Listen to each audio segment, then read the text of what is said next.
Bishop Giaquinta is called Servant of God, so because that cause for canonization has been opened with the permission of the Church, and now a process has begun to examine his life.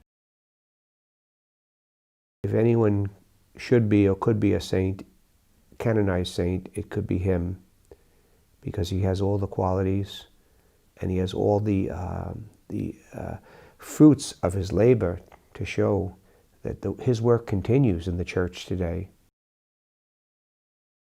He had such an impact on people because of his own spirituality, which he was wearing, and he wanted to call people to spirituality in their own walks of life, whatever it was, and help them do that, and that was attractive. That caused a lot of people to be interested in him and in the movements that he began. Huh?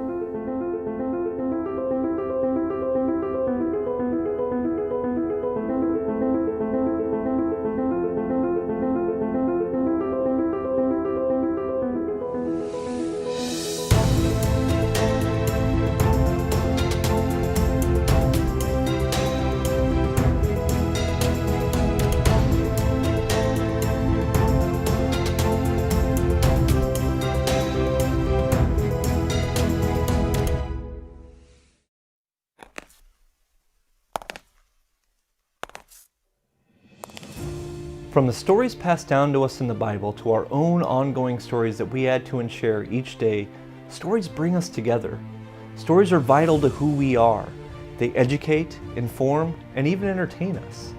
The stories of the great men and women of the world captivate our imaginations, inspire entire generations, and for the truly great souls, they show us the path to eternal glory. These are the stories that we ought to seek and the people we should get to know. But to truly know them, we must retrace their steps to discover the story behind these holy people.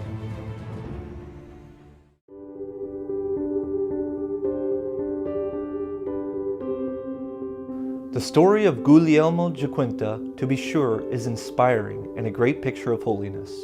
He, like you and I, and all the great saints throughout the ages, was once a child. In his case, a child being formed in ways he didn't even realize at the time, that would one day make him a great servant of God. Born on June 25th, 1914 in Noto, Italy, he was the third of 4 children. Guglielmo had a mischievous childhood. He would often skip school. Going to school because of the Sicilian accent, he was not doing so well in school. But the story that he tells is that he's going to collect stamps and send them to the jungle or wherever he was going to send them. But he did that by skipping school. So that was not good. This man who's up for canonization was sneaking out of his house and not going to school, but collecting stamps so that somebody else could have them. The father noticed that he was not going to school. He said, "My son, I will punish you. You will go to the school of the priests." And he was going to get a big talking to. Well, his father, knowing that his son was so gifted in so many ways, probably needed a change of scene. So they said, well, how about we send him to the seminary, a high school seminary? It's not that he has to be a priest, but if God calls him, the wherewithal is there. It's a beautiful story how orneriness is corrected in good. This proved a pivotal moment in Giaquinta's life. He often recounted this episode of his youth with a smile and concluded, It's a strange thing. At the instant that I entered the door of that school, I knew with certainty that I had to become a priest. It was a certainty that never left me. It is the mystery of the priestly vocation. And so it was to be. Young Guglielmo completed his education at the minor seminary and entered the major seminary in 1933.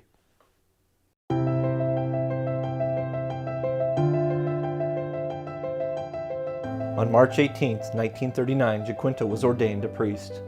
The following day, on the solemnity of St. Joseph, he celebrated his first Mass.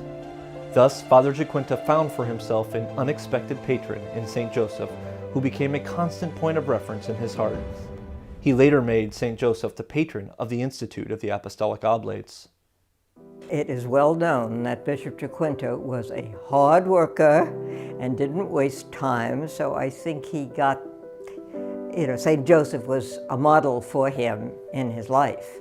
And to have his example of chastity and loyalty and just great love for Mary and Jesus, it has to impact the life of any priest, I think. The Virgin Mary was an essential part of his spirituality as well. So certainly in his years at the seminary and having that image of Our Lady of Trust right by the tabernacle really touched his heart, as Mary has Jesus pointing to her heart. He developed that beautiful relationship with Our Lady. Well, if Bishop Giaquinta did not have a devotion to Our Lady of Trust, none of this would have gone anywhere. And you have to know that every meditation, every retreat that he preached, the last meditation would be always on Mary. Mary always present, the mother, who gives a chance to become saint. Father Giaquinta served as associate pastor at Our Lady of the Mountains until 1949, after which he served as rector of the Church of Our Lady of Loreto until 1968. In addition to his parish duties, Giaquinta took on a number of additional assignments that were ever more demanding in the Vicariate of Rome from 1945 to 1968. We just draw the conclusion that he was very open to serving however he was asked to do it, and he was asked to do it in a variety of ways because he had the requisite gifts, and his superiors and the people around him had come to trust him and to trust his judgment. Father Giaquinta's valuable service to the church was recognized when he was honored with the title of Monsignor in 1948. But it was a recognition given by the Holy Father, but usually requested by the priest superior or bishop, to recognize the work that he had been doing, and it was a way of the church to sort of highlighting that good work and thanking him and complimenting him for his service. Monsignor Giaquinta continued his tireless work for the Good Shepherd and his sheep, and on November 1st, 1968, he was consecrated a bishop.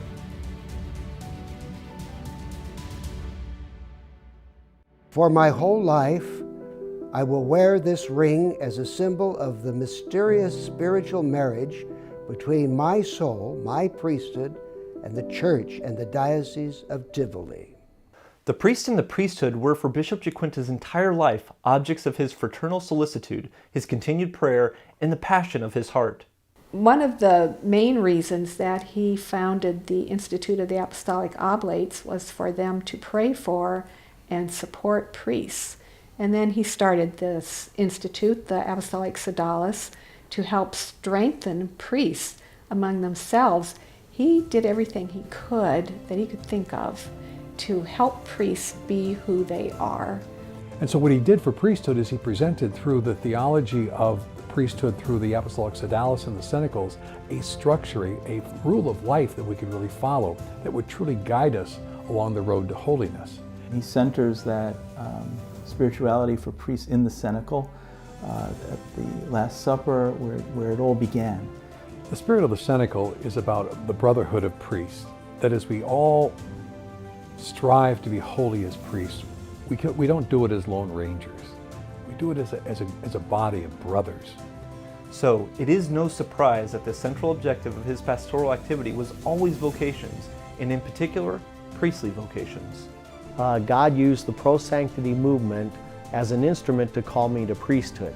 Together with the Commission for Vocations, he began in his diocese a center for vocational direction at Castel Madama to help young people recognize the personal call that the Lord was making to every creature and to sustain those who felt invited to a life of particular consecration.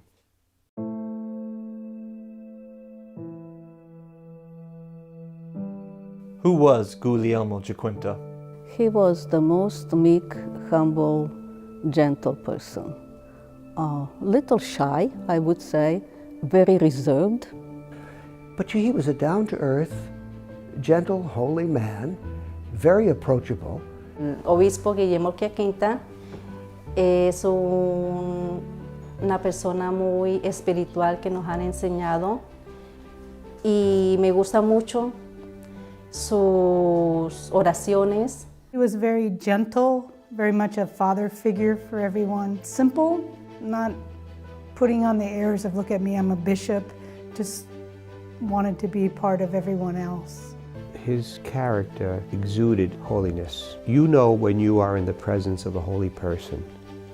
And I can honestly say that I felt that I was in the presence of a very holy man. He was so kind, and even though the kids didn't understand him, he would just get their faces like this. And they loved him and they followed him. He had a fantastic sense of humor. He enjoyed any kind of joke that you could tell him, and he laughed with a characteristic smile and laughing way that made you laugh even if you didn't want to laugh. So I enjoyed that. The way in which Bishop Giaquinta used the time granted him while serving the Lord here on earth is reminiscent of the many giants across our vast history, and the generosity that characterized his willingness to share his time with others is a living example of holiness. We all knew that he would get up early at 4 o'clock in the morning, and the first 3-4 hours in the morning was to study. Bishop Giaquinta was someone who did not waste time.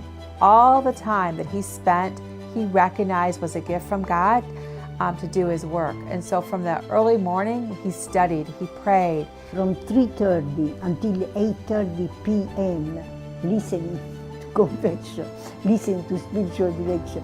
And people, especially young people, you know, also not so young people, they would go and would stay in line. I remember staying in line 1 hour, 2 hours before, amazing. Bishop Giaquinta would often tell the oblates, "Time, my daughters, is the money of the poor. You must spend it for the good of souls." the door of his house was always open. There were no specific times or hours for office work, diocesan business, pastoral visits, or appointments. He was simply at the complete disposal of anyone who wished to speak to him.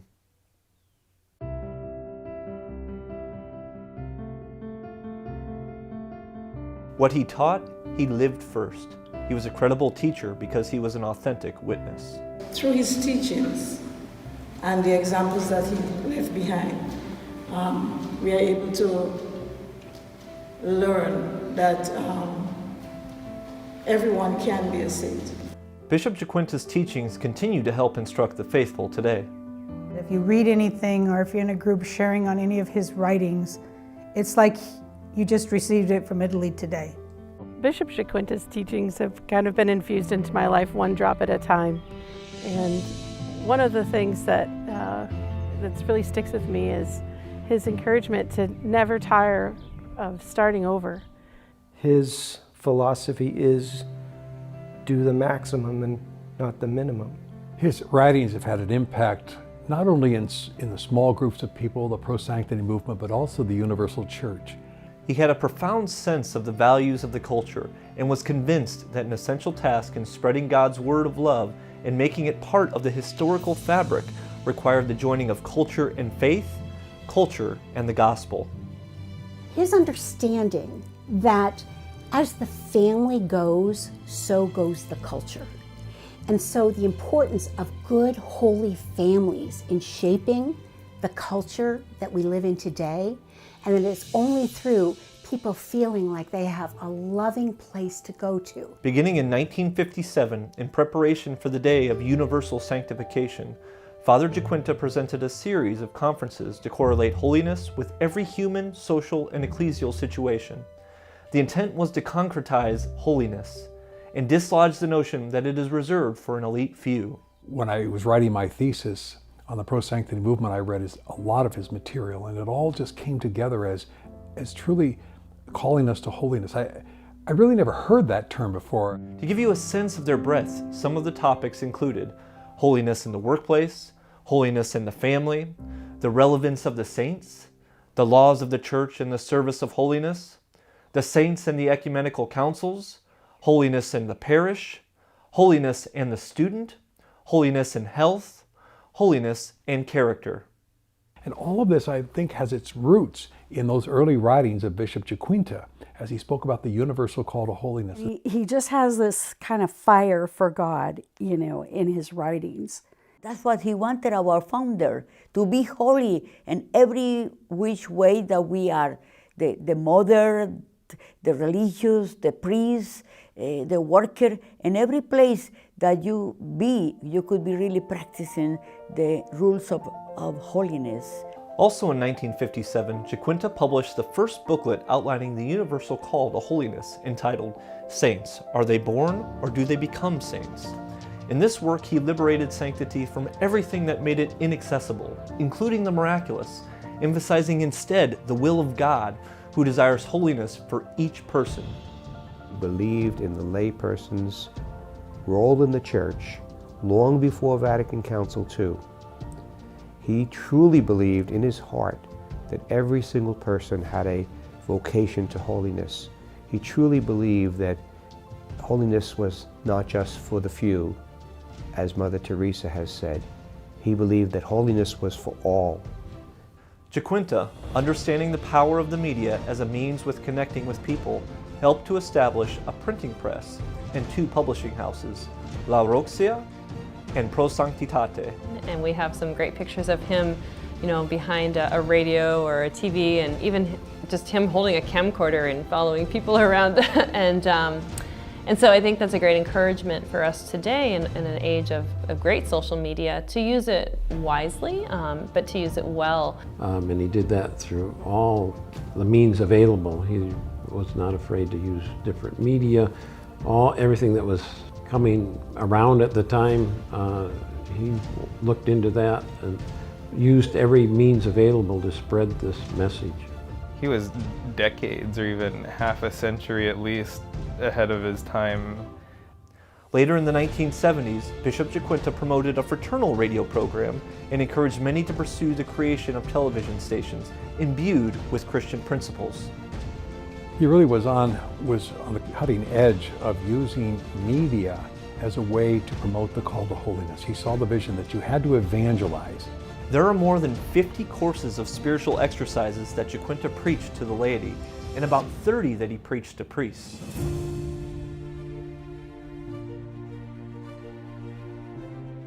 Giaquinta's tireless work to spread the universal call to holiness was eventually affirmed by Mother Church during Vatican II. And so, beginning with Bishop Giaquinta, in reminding us back in the 1950s that all of us are called to holiness, that when the church came for the major renewal of the church in the Second Vatican Council, that was an important part of the renewal, that all people are called to be saints. Chapter 5 of Lumen Gentium, something about the call to holiness. I said, wow, call to holiness. That's what they've been talking about in Pro Sanctity. Bishop Giaquinta saw a need for people to come and become brothers and sisters. Actually, the Second Vatican Council took that also in their teachings, and that we are all called to be saints, and that, for some reason that wasn't articulated well previous to that, but through his teachings and his leadership, now the whole church sees that. Giaquinta had a desire to concretize his thoughts. There's no guessing as to what he heard, what he felt, but it's very, very clear. And so he wrote volumes and volumes on what he heard and what he contemplated and meditated on. So that's why when Bishop Giaquinta concretized his teachings, it's valuable, because you've got to be able to put it out there so it's not some mystery that's floating around your head. Those are concrete ways for us to chew and digest and to know his thought and to go deeper. From this desire for concreteness was born the family of apostolic maximalism, which includes the Pro Sanctity movement, the Apostolic Oblates, the Social Animators, the Priests Sodales, and more. He founded the Pro Sanctity movement in the aftermath of World War II. And if you think about what Italy was like at that time, it was rubble. It had been occupied. It was really in bad shape, and people were hurting and they were searching. He was thinking about it and praying about it and grappling with this question, how can there be no more wars? What can we do? And then he realized if everybody became a saint, if we were all brothers and sisters, there wouldn't be any more wars. The Apostolic Oblates were considered by him to be the strong and life-giving structure of the Pro Sanctity family. The Apostolic Oblates are an integral part of life here. So many individuals and families have been influenced by them and by their vocation. Along with the Pro Sanctity movement, they help highlight for all of us the universal call to holiness. Just that joy and that optimism that just is like, man, I want to be a part of this. That's what I want. When people look at me, I want to be that witness of joy and optimism, a sower of hope. I encountered Bishop Giaquinta through the Oblates and through the Pro Sanctity family. They're the extension of Bishop Giaquinta. They have the same love of Christ and the Blessed Mother, and they show that in everything they do. Since he counted on the Pro Sanctity movement to spread his dearest ideal, the universal call to holiness, he gave his profoundest attention to the Institute's formation. With particular affection, he was a firm, vigilant, and generous father to the Apostolic Oblates. Whenever he could, he visited the Apostolic Oblates' Bethanies. He enjoyed life. He loved to go, when he came to the United States, go to Disneyland with the Oblates and drive around, and there are stories about him not recognizing the difference between kilometers per hour and miles per hour, going 100 miles per hour down the freeways in California. He liked to play ping pong. When we were in California, that I liked to challenge him, and he was very good to playing ping pong. He was human.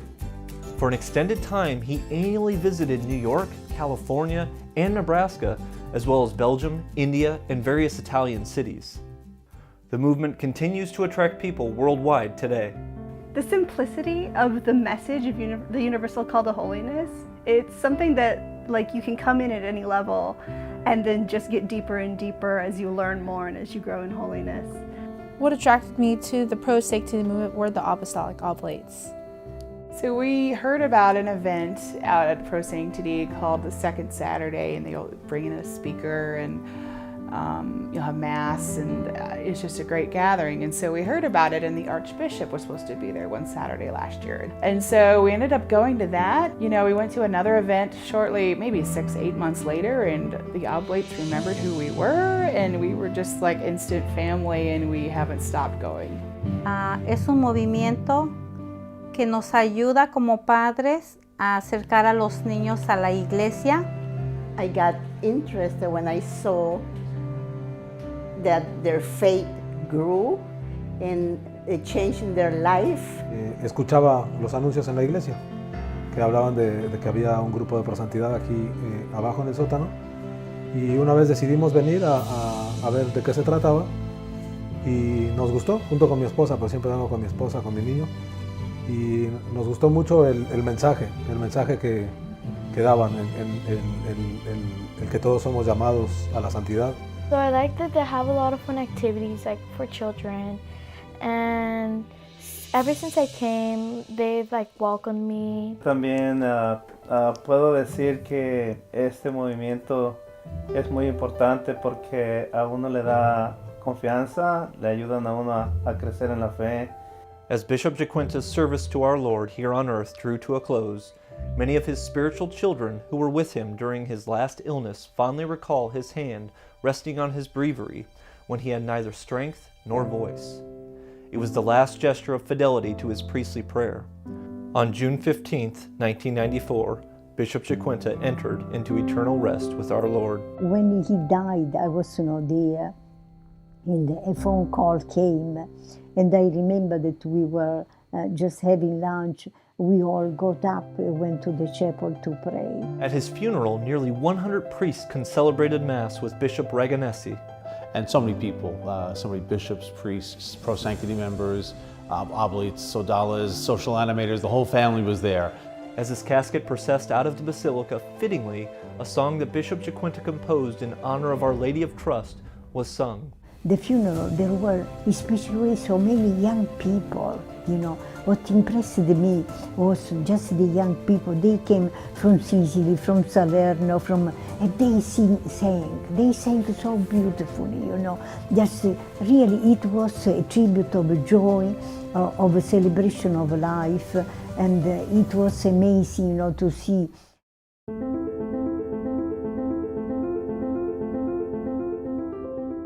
There is a period of what we might call a documentary process. So the church looks at files and letters and writings. Somebody like Bishop Giaquinta has a lot of letters and many writings. Someone goes through all of that. They present a file, a case, we might say, for all of that to the Holy See, to the Congregation for the Causes for the Saints. And then the congregation looks at it to see if it seems like this is a cause, a person whose life is worth pursuing in terms of the possibility of canonization. In 2004, the church conferred the title Servant of God on Bishop Giaquinta. The title Servant of God is given to someone who has exhibited heroic virtue in their lifetime. His cause for beatification and canonization has been formally introduced. But at this point, as much as I understand where Bishop Giaquinta's cause is, they're kind of wrapping up the diocesan phase, and hopefully it will be presented to the congregation, and he will be able to move on to that next step of venerable. Throughout the history of the church, miracles are a very real part of the faith of the church. From Jesus himself to the apostles and the great saints throughout the ages, miracles have been well documented. So we should pray to the Bishop Giaquinta to obtain graces, to obtain miracles that we might need for ourselves or for other people in life. It's very, very important. A few years ago, I picked up that card that has a picture of him on the front and the intercessory prayer on the back. Passed out about 50 of them to my family and friends for someone that we were praying for, and we definitely had a miracle happen. A family member returned to the church. Holy Mother Church looks to her sons and daughters for the miraculous as an important step in the cause for beatification and canonization. And I would encourage anybody to ask for his intercession because it's very powerful. In the case of Bishop Giaquinta, the church will examine any miracle attributed to him. In doing so, it must be proven that the miracle has been granted by God through the intercession of Bishop Giaquinta. After one miracle, the person is declared beatified or blessed, and then after another miracle, it's possible for the congregation to recommend to the Holy Father that the person be canonized. We should pray for his intercession because we believe in intercessory prayer. So it is with renewed vigor and hope that we humbly ask for the prayerful intercession of a man that so passionately dedicated his life in service to the Lord. Bishop Giaquinta, pray for us. We hope you've enjoyed this video on the life of Bishop Giaquinta and that it's inspiring you to participate in his mission to promote the universal call to holiness and invite all of our brothers and sisters to become saints. Thank you to all who participated in the video and made this possible, especially to Greg Weiss and for all of his work. We thank all of the people who have participated in Pro Sanctity over the many years and their lives offered for the call to holiness, the graces that we receive in response to their life, and invite you now to participate more fully in God's call to holiness for you and your life. If you'd like to participate in any of our Pro Sanctity activities, please join us at one of our centers, give us a call, or check out our website. We hope that you too would like to journey to holiness with us. None of us can get to heaven alone, and we have a great desire to get to know you and to journey with you, to receive from you in your journey, and together to create a world of saints and of brothers and sisters.